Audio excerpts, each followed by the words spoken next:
Hey there, you ever been in a meeting or just a room full of people talking and you notice something funny? The person with the most influence is often the one who's saying the least. It's kind of wild, right? Well, today we're going to get into exactly that, the surprising and very real power of quiet people. So, what is going on there? How is it that some people can just command a room and get instant respect without even raising their voice? That question, it's like a fascinating little psychological puzzle. And when we solve it, it tells us a ton about how we perceive influence. But first, let's get one thing straight. We're not talking about being shy or just not having anything to say. Nope. The kind of silence we're diving into today is actually a form of communication all on its own.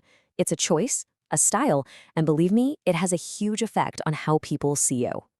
To really get this, you have to understand that not all quiet people are, well, the same. There are these distinct patterns to it.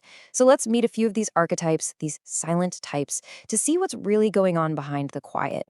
Okay, first up, let's talk about the conversational escape artist. I bet you know someone just like this. They're not quiet because they're deep in thought. They're quiet because they want to dodge the pressure of having to carry a conversation. For this person, conversational responsibility is literally a hot potato. The second it gets tossed their way, their one and only mission is to get rid of it. They'll ask a quick question, deflect, anything to pass that pressure right along to the next person. All right, now for a totally different character, the value speaker. Now, this person's silence, it isn't about avoidance at all. It's more like a filter. They're just waiting for something to come up that genuinely, truly connects with them. Just picture them, standing there as all these conversation topics just float on by like bubbles. They just let most of them go. But then, when that one subject appears that really speaks to them, that one glowing bubble, bam, they just come alive with all this passion and insight. For them, it is all about quality over quantity. And our third type is the lone thinker. For this person, silence isn't some strategy, it's not a filter, it's just their natural habitat. They are so used to having these incredibly rich, detailed conversations inside their own head that honestly, the outside world can just feel like background noise. Yeah, their inner world is a pretty busy place. So when they're quiet, it is not because they're zoning out.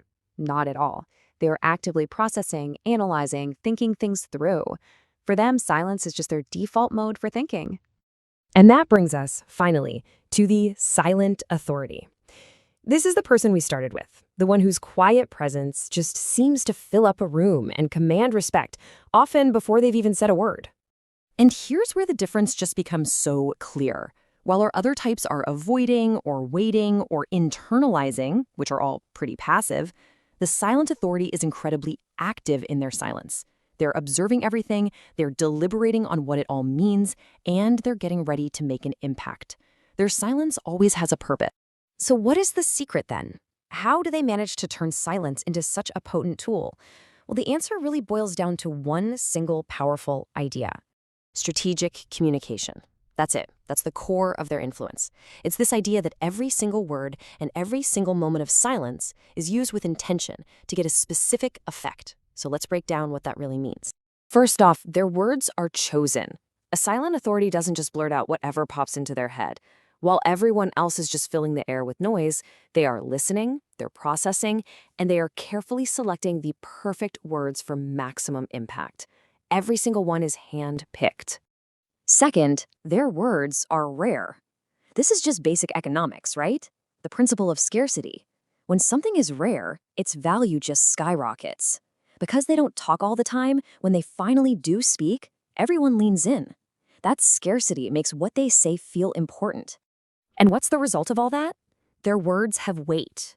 Because they are so carefully chosen and so rarely spoken, every statement they make just lands with this incredible gravity.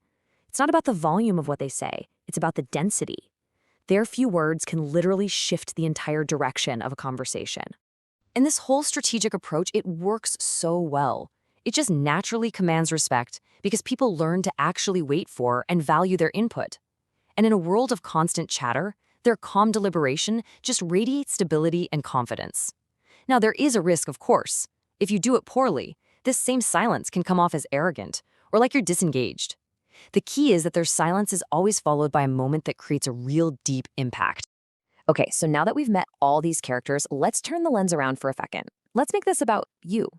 It's a chance to just think, which of these patterns do you see in yourself, in your own quiet moments? So, what does your silence say about you? Is it your escape route? Is it a filter for finding what you value? A habit of deep thought? Or is it a strategic tool you use for impact? Just figuring out your own natural tendency, that's the first step to really choosing how you want to communicate and maybe even how you listen. If you're into understanding these hidden patterns behind how we act and you want to keep growing, make sure you subscribe for more explainers just like this one. Thanks for tuning in.